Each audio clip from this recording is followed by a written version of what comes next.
A água encontrada no meio ambiente é um bem extremamente precioso e presente no cotidiano de cada cidadão.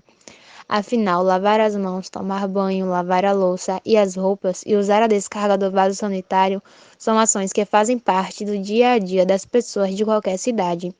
Toda a água que é eliminada nesse uso é chamada de esgoto. Nesse contexto, o saneamento básico, especialmente as estações de tratamento de esgoto, são fundamentais para garantir que essas águas servidas retornem para a natureza despoluídas, contribuindo com a prevenção de doenças, a promoção da saúde e a melhora da qualidade de vida da comunidade. O que é estação de tratamento de esgoto e qual é o seu objetivo? De modo geral, o esgoto é formado pela água que, após a utilização, tem as suas características naturais alteradas, tornando-se imprópria para o uso. O esgoto pode ter origem doméstica, ou seja, aquele que é produzido pela utilização de água em atividades do dia a dia de uma residência, como lavagem de peças de roupa e de utensílios de cozinha, limpeza de cômodos, banho, descarga de vasos sanitários e outros. De modo geral, é possível dizer que o foco do tratamento dos esgotos é contribuir com a saúde da população e preservar o meio ambiente, especialmente garantindo a qualidade das águas de lagoas, rios, mares e até de reservatórios subterrâneos. Isso é importante para garantir a sustentabilidade desse recurso, que é finito para toda a comunidade biótica que depende dele, bem como oferecer melhores condições de vida para as pessoas. O objetivo do tratamento do esgoto é remover os poluentes da água previamente usada pela população, de forma a devolvê-la aos corpos hídricos em boas condições e de acordo com os parâmetros exigidos pelos órgãos ambientais. Para tanto, foram criadas as ETEs, ou estações de tratamentos de esgoto. Nesses locais, o esgoto passa por diversos processos químicos, físicos e biológicos que garantem a retirada dos poluentes de forma eficaz. Como surgiram as estações de tratamento de esgoto no Brasil? A vinda da família real burguesa, em 1808, favoreceu a disseminação da cultura europeia no Brasil, que incluía a preocupação com a saúde pública e o saneamento básico. Dessa forma, um ano depois da chegada da corte, criou-se o cargo de provedor-mor da saúde da corte e Estado do Brasil. Esse funcionário era responsável por fiscalizar as quarentenas dos navios que chegavam aos portos do Rio de Janeiro e verificar as condições de armazenamento de mantimentos e alimentos, por exemplo. O objetivo desse serviço era basicamente evitar a propagação de doenças entre cidadãos. Para potencializar esse efeito, criou-se a Junta de Higiene Pública em 1850. Esse órgão tinha a função de unificar os serviços sanitários do Império. Dessa forma, durante esse período ocorreram as primeiras medidas sanitárias de grande importância no país. Já em meados do século XIX, Dom Pedro II implementou o serviço de limpeza das residências do Rio de Janeiro e do esgoto das águas pluviais. Nessa época, o sistema de esgotos compreendia duas redes separadas, sendo uma para águas pluviais e outra para os rejeitos sanitários somados à contribuição pluvial de pátios internos e telhados. A partir dos anos 40, se iniciou a comercialização dos serviços de saneamento. Surgem, então, as autarquias e mecanismos de financiamento para o saneamento com influência do Serviço Especial de Saúde Pública, SESP, hoje denominada Fundação Nacional de Saúde, FUNASA.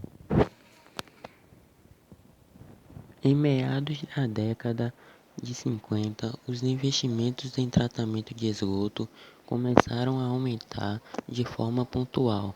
Nas décadas de 70 e 80, houve um investimento ainda maior, motivado por diversos estudos sobre a redução da taxa de mortalidade a partir do saneamento. Ao longo desses anos, os sistemas de tratamento de esgoto passaram por diversos avanços e novas tecnologias foram implementadas.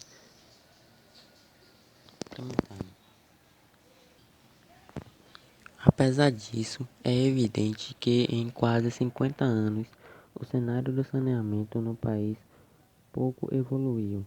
Segundo dados do Sistema Nacional de Informações sobre Saneamento, coletados em 2017, 47,6% da população ainda não tem coleta de esgoto e 55% do esgoto gerado não é tratado no país. Com isso, criaram-se diretrizes de implementação, medidas e infraestruturas para o saneamento básico no Brasil. Em 1971, foi instituído o Plano Nacional de Saneamento, PLANASA, com foco principalmente na expansão do serviço de abastecimento de água. Outro marco do saneamento no país foi a Lei Federal 1445, editada em 2007 e conhecida como o Marco Legal do Saneamento Básico, com diretrizes para viabilizar os avanços necessários para o setor. Por meio dessa lei, também chamada de Lei Nacional do Saneamento Básico, foi elaborado o Plano Nacional de Saneamento Básico, PLAN-SAB, publicado em 2013, que projetou a universalização dos serviços para 2033. As obras foram inauguradas em 1864 e marcam o início do uso de estações de tratamento de esgoto no Brasil. Na época, elas eram constituídas por tanques de ferro de grandes proporções, abertos e com grandes barras que recebiam o esgoto sanitário da população. A limpeza era feita de forma manual com utensílios semelhantes a grandes peneiras.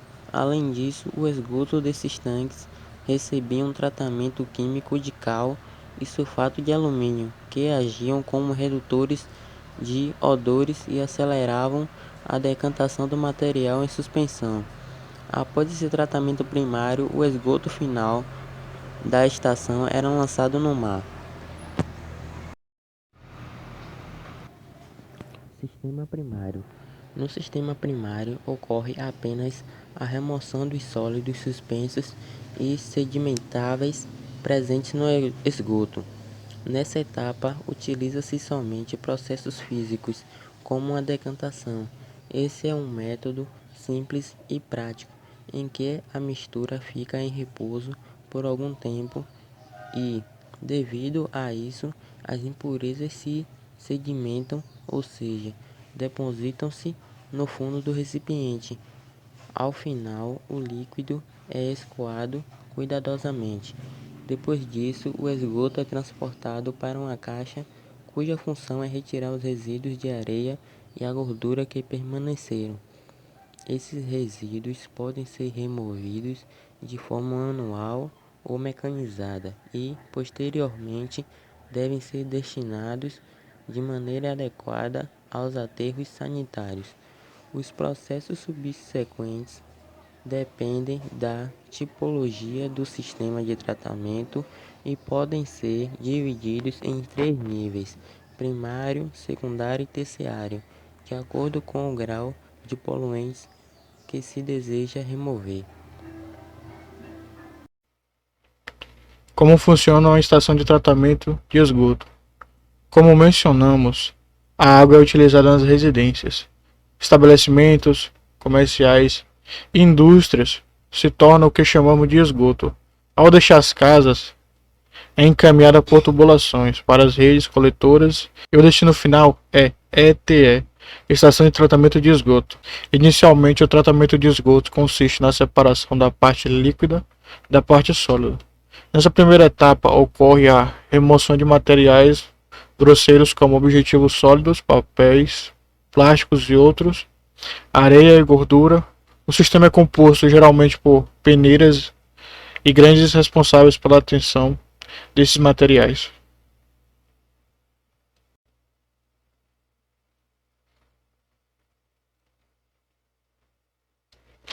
Precipitação química. Adição de substâncias químicas coagulantes, com o objetivo de formar flocos, clicado com lodo, removendo a poluente do esgoto que fica mais líquido. Um exemplo é a adição de sais de alumínio, ferro, cálcio para a remoção de fósforo do efluente. A dissorção. Nesse processo, usa-se o carvão ativado para promover a dissolução, ou seja, os poluentes são transferidos para a superfície do composto utilizado. Troca iônica. Íons poluentes que estão na água. O gradeamento. A água residual que vem das residências deve conter cerca de 1% de sólidos e 99% de material líquido. Em razão disso, a primeira etapa do procedimento é a retenção de materiais mais grosseiros, como o lixo em um filtro formado por grades. Essa primeira filtragem ajuda a deixar o líquido livre dos resíduos sólidos, que foram descartados incorretamente na rede de esgoto. A desarenação. Em seguida, o esgoto segue para a caixa de areia, onde é realizada a remoção de todos os detritos sólidos presentes nele e que possam ter escapado ao processo anterior, mediante a sedimentação. A areia, os pedriscos, os cascalhos e outros elementos vão para o fundo do tanque e o líquido que permanece na superfície é encaminhado para a próxima etapa, que se chama tratamento biológico. Já sem sólidos visíveis, o esgoto é enviado para o tratamento biológico no tanque de aeração.